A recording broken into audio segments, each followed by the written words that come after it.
Hey guys, Dave the Watchman here. I got another how-to video coming at you today.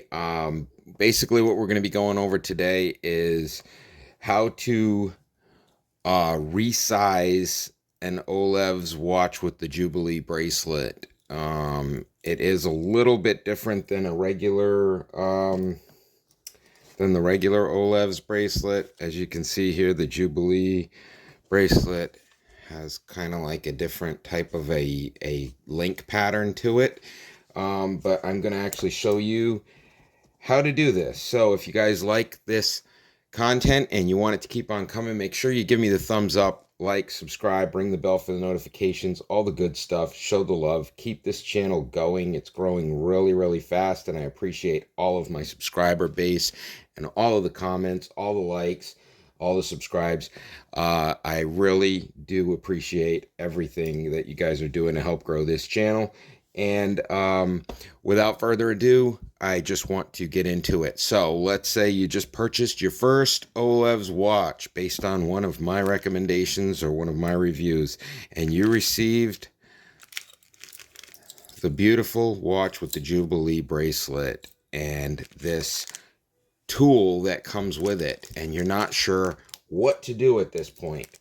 Well, I'm going to show you what to do with this tool, and I'm also going to, when I do this resizing for this watch, I'm going to use the tool that's included with it, but I'm also going to use a tool that came with my watch repair kit, which is a much better quality tool than the one that comes with the watch itself. So I will be putting a link to the watch that I'm working on in the description below. I will also be putting a link to the watch repair kit that contains this tool, but you don't even need it. You don't need this. It's just if you want it, and if you do a lot of watch resizing and you want a good repair kit, this is a great tool that comes with the kit that I have. But the watch resizing tool that comes with the watch, the OLEVS watch, is a good one, and it will get the job done. Okay, so without further ado, let's get into this video, and I'm going to, let's zoom it in and get some light on it. So let's get some light going here, and then let's zoom it in so we can get some. Okay, so that should be good. So now you guys will be able to see what I'm doing at a close up. All right, so there we go. All right, so the very first thing you're going to want to do, you open it up. You want to put it on the wrist that you're actually going to wear the watch on, because your wrist might be a little bit different. So I'm going to take off about, okay, so if I take 2 links off, will be, maybe 3 links would be better. Okay, so 3 full links would put that watch exactly where I need it to be, and it would center that right in the middle. So I'm going to take off these 3 links. So now what you want to do when you're ready to take the links off, you want to take a look at the watch. Okay, and this is where we'll zoom in.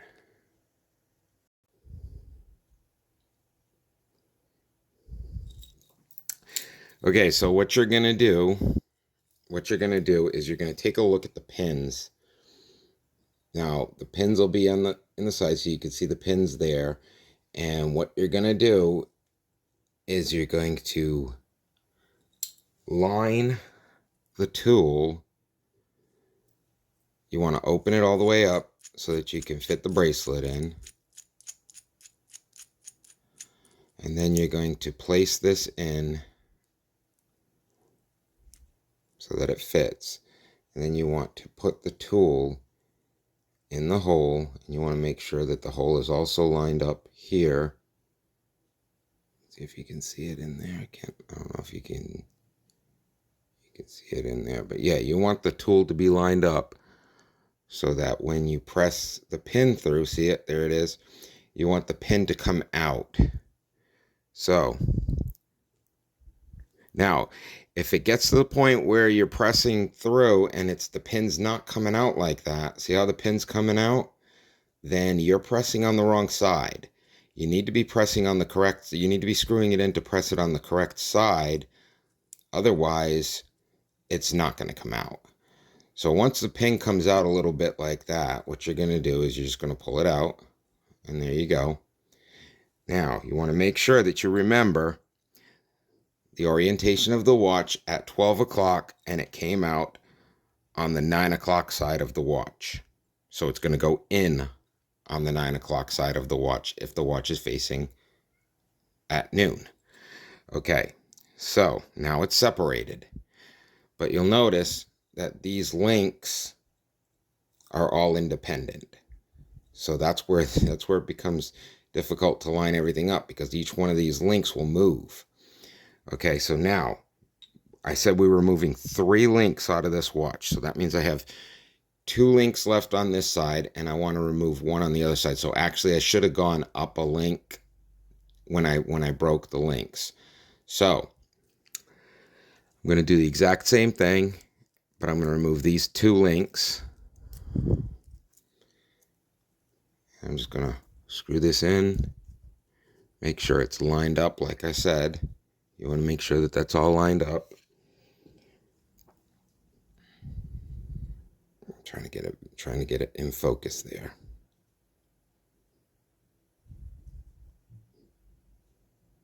Okay, you see it? All right, so now we're going to press it through again. And there we go. See how the link's coming out? Once it's out, you just back off on the tool and you just pull the link out. Now, if the link doesn't come out, like it's not coming out now, then just put it back in and give it an extra push.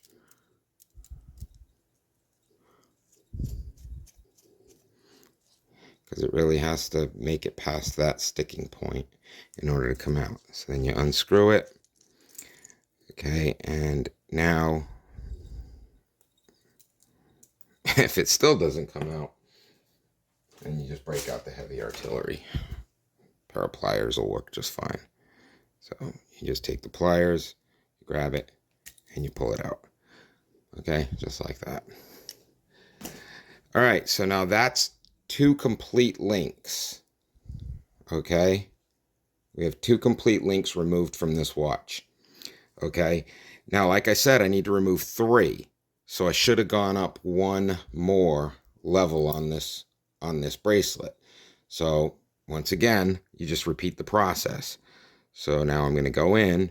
Now remember, we've got this watch faced at the 12 o'clock position, so everything's being pushed from the 3 o'clock position out to the 9 o'clock position. And that's very important to remember that positioning, because if you start to try and put these pins in backwards when you're done, they're not going to work. You're not going to be able to get them in. Okay, so we've got that, and I'm trying to get this focused again. We've got the pin out, and now if you look at the pin closely, you'll see it's like a cotter pin, okay? But it's got a blunt end, and then it's got this wide tweezer looking end. The blunt end is the end that goes in first. So in this scenario, it's going to go in at 9 o'clock and go out to end at the 3 o'clock position. So the blunt end is the end that's going to go in. Okay, so now we've removed that 3rd link. Now, this is the thing with these Jubilee bracelets. If you see, they can spin around, they can all go in the same direction. They're a very wily type of a link. Okay, so that's why it's important to make sure that when you're ready to put it in, you want to make sure that everything's going to line up the way it is. Because if you get it upside down, or any of these links are upside down or anything like that, it's not going to look right when you put it together. Okay, and that's specifically for adding links as opposed to removing them. Removing them, you don't have to worry too much about it, because it's just going to connect the correct way. But when you're putting it back together, you just want to make sure that you're doing it right. So basically, I'm just adding these 2 links, and now, like I said, the blunt end has to go in at 9 o'clock. Okay, so I'm trying to do this through the camera, which sometimes that doesn't work so well. So I'm going to look at it here. And now once again, you're looking at the watch. It's at 12 o'clock, so I'm pushing it in at the 9 o'clock side out to the 3 o'clock side. But you got to make sure that all of these links line up as it's going through, because otherwise it's going to get stuck and it's not going to get through. Okay, so you just got to keep maneuvering it until it starts to go in. Okay, now once it goes in and you're through all of the links, you're going to notice that it's going to be just a little bit that you're not going to be able to push in. Okay, that's where you can either try and line this up with it, but that's really difficult. But honestly, what I do, guys, I just take the tool and I press it, and now the link is in. Now, if you still think it might just be a little bit too close to the edge, then you can take this, because it's going to be easier for you. It's going to be easier for you to line it up once you've got it in there. So what you'll do is you'll actually screw this in until it just barely touches the case, maybe a little bit back, and then you can line it up perfectly with the circle, with the pin, and then give it a little bit of a turn. But honestly, it's very, very, very difficult to do this, because you got to be spot on with it. So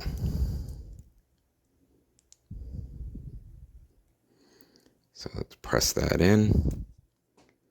Okay, now it should be flush, so it shouldn't catch on anything, and everything is nice. Now you just want to put it all together, take a look at it, make sure that it's good, and then you try it on, and you should be all sized up. Look at that. Beautiful.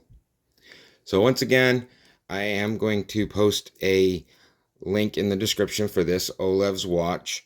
If you guys are interested in picking up one of these watches, I'll post a link in the description for each one of these watches, and I'll also put a link in the description for this gold watch too. It's in the same collection. It doesn't cost you anything to click on the link, but it does send a couple of dollars to me, and that helps keep this channel up and running. If you do like this content and you do want to keep seeing it coming, make sure you do that thumbs up, like, and subscribe. Once again, I'm Dave the Watchman, and I review budget-friendly watches for the everyman. I don't believe that you should have to take out a loan or sell your house in order to get a decent watch collection. There are watches out there that are really good quality that don't cost a lot of money, and those are the watches that I review for you. Thank you very much, and have a great day. Dave the Watchman, I am out of here.